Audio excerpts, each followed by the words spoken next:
Hello guys, good morning. It's Holy Wednesday ngayon. Ito kami sa likod bahay. Binisita namin ang aming mga chicken. Ang cute. Saan? Nasa baba, ang cute. Oo nga. Ngayon po. Ayan. Meron ng sisiw. Namisa na siya. Saan na yun? Beb? Usod nga, usod doon. Ay, ayan oh. Nakakatuwa. Meron na siya maliit. Naglakad-lakad na sila. Ala, isa lang daddy? So, ibig sabihin, ano yung iba? Ayan oh. Apat lang yung literal naming manok talaga. Isang lalaki tapos 3 babae. Ngayon pa rin nag-itlog yun. Yung dun sa may ilalim, yun. Namisa siya. Tingnan natin yung baki niya, ha. So, baka bugok na yata, honey. Ayan yung ano niya. Mga napisa tulog na pa yung- sila. Naipisa na pa siyang 3. Hindi, 3. Ay, 2 pala. Bato Ay, po hindi, yun. 3 daddy. 3 pa yung nandito sa ano, na napisa niya. Nakakatuwa. Ayan. Tapos, yung other, ano ba to? Baki ang tawag dito sa Pangasinan. Ayan o, ang daming itlog guys. Oh, look at. Wow.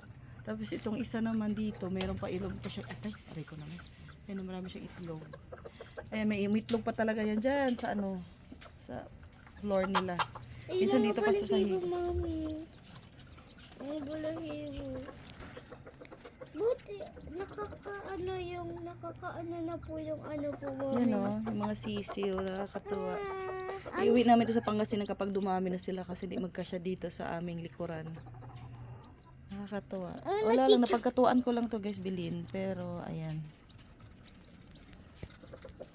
Nangitlog na sila. Ayan o, 3 na dad o. 3 sila.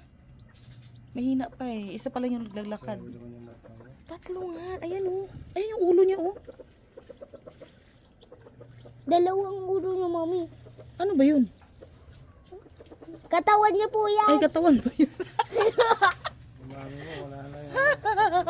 Apat na yung mata eh. Wala nga pang-apat eh. Dalawa. Ito, ilabas ko. Mami, oh, nag-aano sila. Sana ang tanong bugok yata yung iba eh. Hindi. Sure? Eh bakit ano? 3 lang yung ano, napisa niya. Maliit kasi po, mami. Uy, wag mo hawakan. Wag mo hawakan!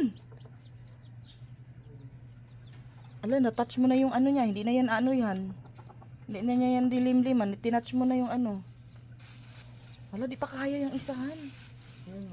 Hindi yung isa oh. Natutumba-tumba siya. Hinawakan mo kasi. Dapat nag-ano ka. Hindi yan. Nag-gloves ka. Ang itlog. Eh, di na niya ano yan. Hindi na lilim-liman niya yan. Kasi hinawakan mo na eh. Lilim-liman mo yan. Pag na-touch na kasi ng tao yung ano eh.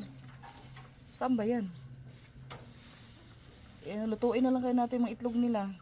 10 na to eh. 10 na, yung kabila. Mami, hindi pa Talagang dami. Ay, lumabas. Lumabas yung Ito sa kabila. Ala, patay Yung ka. maliliit. Sinasabi ko na sa'yo. Ala, dapat lagyan mo pala ng ano yan, ng harang. Bigay mo sa akin. Pulungan.